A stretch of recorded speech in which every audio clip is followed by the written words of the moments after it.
Hi everyone and welcome to Tuesday's Tips with Laurie. I'm so excited to show you some sewing tips today. We are looking at the Wiskew books. We've got both a sewing and embroidery version right here. And this is so much fun to make. I've seen a lot of fun things that you guys have already made. A lot of people said they're waiting for kits. Please share as soon as you get your kit and you've started making it or cutting it out, whatever, please share. We would love to see that. So before we get started, since it's sewing version, I wanted to share a few things that I've learned about disappearing pins. We call them disappearing pins. There are different types. So there's water soluble and then there's the iron friction pins. So this is like a blue liquid water soluble one that we like to use. I'll just show you, it goes on. It's easy to see on lighter colored fabrics. However, it's harder to see on, I'll just show you, on this black fabric. It's almost impossible to see. So I would switch over to something that's more like a white or pink chalk, and that's also water soluble. And the advantage to the water soluble is when we're pressing items back and forth together and we need to keep those lines, that's why we would say or recommend, and we do in our book, to not use a friction pin. This is also, it's a sew line pin, but it also, you can use white, you can switch it to black, and it also has a pin. There's a black. And so it's a water soluble as well. So depending on what color fabric you choose is what I would choose as your tool. Now this is a friction pin. As you can see, it draws out, and there are finer point ones, but it erases the minute you try to use any kind of heat or iron, which is something that is good in certain circumstances and not good in certain circumstances. So I just wanted to kind of explain the differences. When we say disappearing pin, those are all your disappearing pins. These are your water soluble ones. So we'll get started with that. The first thing that you're going to do, and what I'm covering today, is actually the pocket bow. And the pocket bow is found on both the placemat as well as the apron, and they're so much fun. And you could actually apply these pocket bows to about anything that you'd like. So this is the fun part, is I'll show you how you make your bow, and then you can place it on anything you'd like. So the sewing version for this bow, it starts out, the first thing we're going to do is we are going to trace our bow. How about that? So we're going to take our fabric right here, and our fabric paper, and we've turned to the bow, and I'm going to trace with two different colors. And the reason I'm going to trace it with two different colors is I want the outside part of my bow to be a bow, and then the second color that I'm going to use, and I'm going to show it to you, is there's an actual placement line that goes right in the middle of that bow. So I want that placement line to show up on my paper that I'm going to cut out. So I have traced it and I have cut it out, and as you can see, there is your blue line. That is your placement for your bow. So now that I have that piece ready, I'm going to take my pocket fabric, and this is the large piece of pocket fabric, and I'm making the adult size, and I iron it in half with the wrong sides together, and the top part where the fold is my pocket. That's going to be my top of my pocket. So once I have done that, then I take my piece of traced paper and I line that blue mark up right here and here. I line it up along the top edge of that, and then I take my water soluble pen and I'm going to trace around, and I've already traced around the rest of it, as you can see, but you trace around the bottom part of that bow with the paper side facing up. All right, once you've done that, then you stitch around it. And I just did just a single stitch, and the reason I stitch around it after that is we can see where we're going to place on the back as well as the front. So, and I know the stitches I did white on white, so I just, whoops, wrong one. So I just took my friction pin just for your viewing so that you can actually see, because the stitches are white on white, so it's pretty hard to see them. So I just went along, and this is where I stitched, is right here. Okay, so that's my outline of where I stitched. I just drew that on so that you could see right where I've stitched. I'm just going to quickly erase that off. All right, but And the second purpose that it serves by stitching those together is your pocket's not going to move apart on you. It's going to stay right where you want it to be. Okay? So this is the front. This is the back of my pocket. So I'm going to set that to the side. Now that I've got that ready, I'm going to get my bow front and back ready. So now I'm going to move to the light box. And this is another trick I like to use, is I like to tape my bow in place, and I'm using the exact same bow that I just did. And then I'm going to place my fabric on top and tape your fabric down, because when you're tracing on fabric's got a little bit of give to it, and these lines you want to try to get as accurate as possible. So I just recommend the Kimberbell paper tape, and you just tape those down.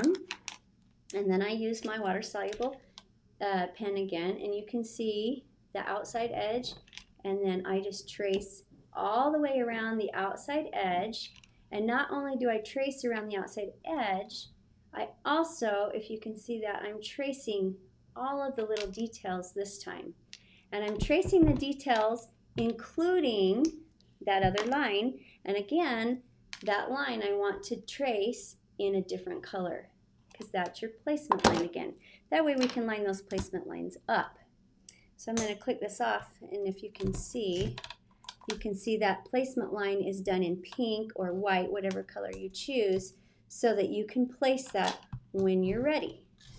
All right, so now that we have this traced, and the reason I trace that first is because when we make our sandwich here, I'm making food, right? When we sandwich all of this together with this flexible foam, which gives it that really fun look for the bow, like it gives it a nice poofy and stiff, so that when you put your hand in your pocket, it's not just a floppy little bow. It's nice and firm, and it's so fun. It just gives it that 3D look. So the first thing I like to do is we make our sandwich. So I take my foam, and that's my meat, and I cover it with my bread, which is, these are just fusible webbing. Whatever fusible webbing you like to use, make sure it's a sewable one. And then I just cut them this exact same size as my foam, and I iron it from one side, and then I iron it to the other side, and then I've got my sandwich pretty much made. And I like to top my sandwich with a piece of fabric. All right, so I'm going to go here. If it's too hot, it won't come apart right. There we go. And then I'm going to take the fabric and place on just one of the sides. And this, again, this is why we do not use the friction pin when we're tracing. You can see why. We would have lost everything we just traced. All right, so now that that's on there, you've got your fabric, your layer of webbing, your foam, your flexible foam, and on the back is your last layer of webbing, but I leave the paper on the back side for now. The next thing you do is you cut just the outside out, and then we've got our front piece of our bow ready as soon as we have that cut out. And I'm just going around the outside traced edge. And the reason we want to trace it from the top and not from a back side, sometimes you'll trace it on paper and you cut it according to the back, because of the thickness of the bow with the flexible foam in the middle, we do it from the top side so we get a more accurate cut. And so just make sure you're going straight down on top of it and not at one angle or to the other. And that way you have the fabric will cover your bow properly like you need it to. Oh, inside piece. All right. And then once we've got this cut, we're going to prepare our back piece of our bow. All right. There we go. So there's the outline of our bow. And as you can see, it's going to line up and lay right on top of that. All right, now for the back part of our bow. Now the back piece of our bow, it's done with the same fusible webbing right here.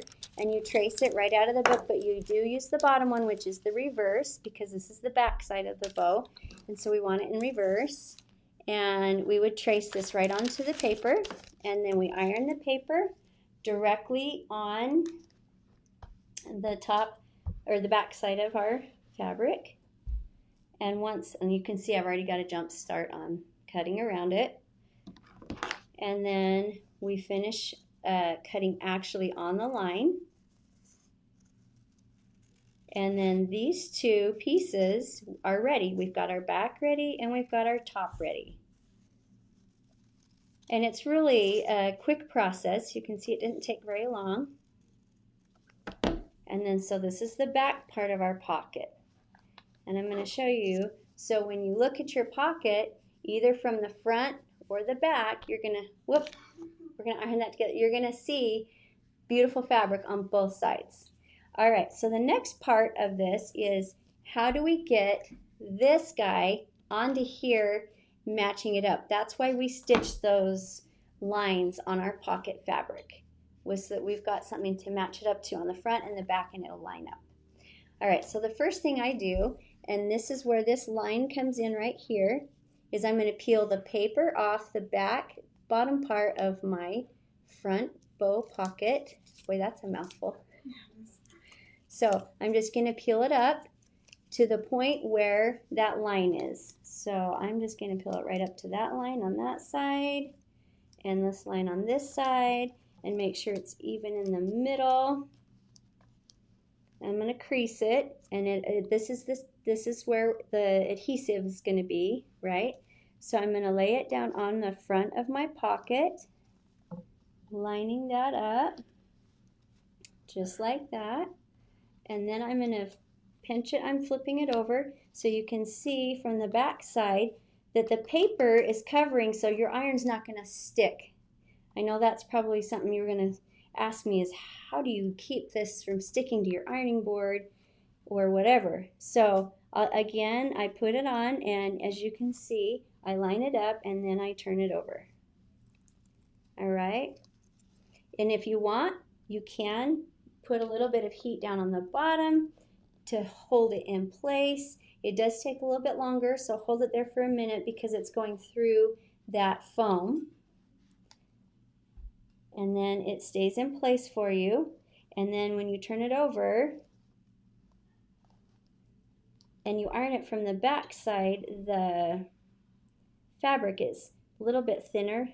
Well, it is thinner than the foam, so it's easier to get that to stick. Okay, so once I've got that in place, and double check your placement and make sure it's where you want it to be, front and back, okay? Then you're going to take your top or your back piece, and what I like to do is do the same thing, peel it up so I've got my bottom pieces together, and then I'll eventually pull the top paper off. I like to make sure it's all lined up before I proceed forward. And then when we go to stitch this out, and I pull it off the back, and then I'm going to line my pieces up on those stitch lines, making sure there we go, that's better. All right, and then I'm going to iron that from the back, and I'm just doing the bottom part of the pocket to start with. All right, and then when I peel this all the way off, I'm going to make sure that these all line up. Looks like I didn't cut very evenly right there. That's okay. And then you're going to kind of sandwich all that together. So now we've got our pocket sandwich.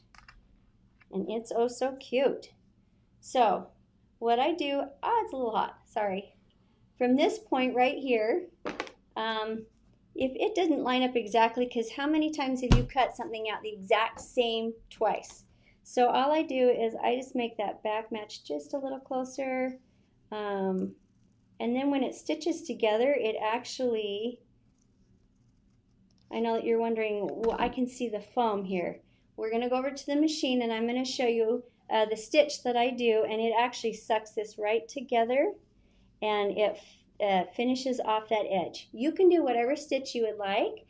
I like a blanket stitch, but I like one that does a double blanket stitch. So it stitches twice, then twice, then twice, and so forth. You could also pick a satin stitch if you would like to go around it with a satin stitch. You could do that as well. All right, so I'm going to go ahead and can we move over? We're going to move over to the sewing machine. All right. And I got this already set up. So I'm just going to start here because I wanted to be able to show you that you can go on just the outside of this and then hop right onto the pocket without a problem. So I'm just going to start, it goes forward, forward. You can see that it doubles. And I like the double stitch. So we'll kind of just stitch around this quickly. And I do like to stop when I get to some sharper corners and twist a little bit. It gives it a nice natural round look to it. Can you hear me still okay? All right. And then we're going to go and stop a little bit more and twist. And being patient with your blanket stitch is very, very important because it'll give it a nice, beautiful rounded look. If you ever blanket stitched around something curved and you don't give yourself a chance to twist and turn, it's not going to turn out the way you want it to be. All right, we're almost done here. You guys are going to love this. It's so much fun. So you can naturally transition, as you can see, right onto the pocket without any problems whatsoever. And you can just twist and turn with those curves. All right, I'm going to go ahead and just cut it so I can pull it. Oh, I'm going to cut it. Wrong button. All right, so as you can see the front and the back. You can see how that sandwiches that together. Now, if you wanted to do a satin stitch, you most certainly could. That's not a problem at all. And you can see right here on the back how that lines up almost exactly. Isn't that way cool? And that's how we do the pocket part. I have one that's a little more finished right here. There's one right here. I didn't quite finish it right here. I just wanted to let you see that you stitch around all of the parts of the pocket, and then can you see the highlight okay? Right here you can see how we've stitched around the actual bow, and the accents I've done in just a straight triple stitch right here and right here, and you can stitch around the other parts of the bow, and then it finishes off your bow because you can see the highlight. Now if you'd like, you could definitely do the accents in a different color. You could even do this in a darker red if you'd like, and a lighter red, whatever you would like to do, however you'd like to finish off your pocket. And one last tip, make sure that you change your bobbin thread, and your bobbin thread is the same color as your top thread, so that on the back side of your bow, you can see that it's all the same color. You wouldn't want to have a white thread right there. So, and it's so fun because once it's placed on and you slip your hand right in your pocket, if I can put it on my pocket, if you were to slip it right in, you can see that it's all the same color, and it's so fun. Such a cute, cute little project. So I hope that was helpful, and if you have any questions, have we had any questions so far? Looks like maybe there is a couple questions. Isn't this done as part of the machine embroidery version?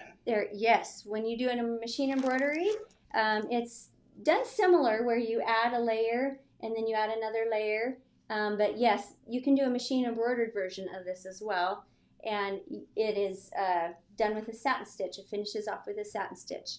And definitely you could sew a satin stitch around this if you would prefer. This is just a really fun way to start. In the book, we actually show and give you a satin stitch that we outline this whole pocket with, and that it turns out really nice. It looks really, really slick. Are there any other questions? No, not today. All right. Well, you guys have fun stitching, it's just so fun to be creative, and I hope that you can take these tips and maybe share some more of your own tips as you make this. Thanks so much. Bye-bye.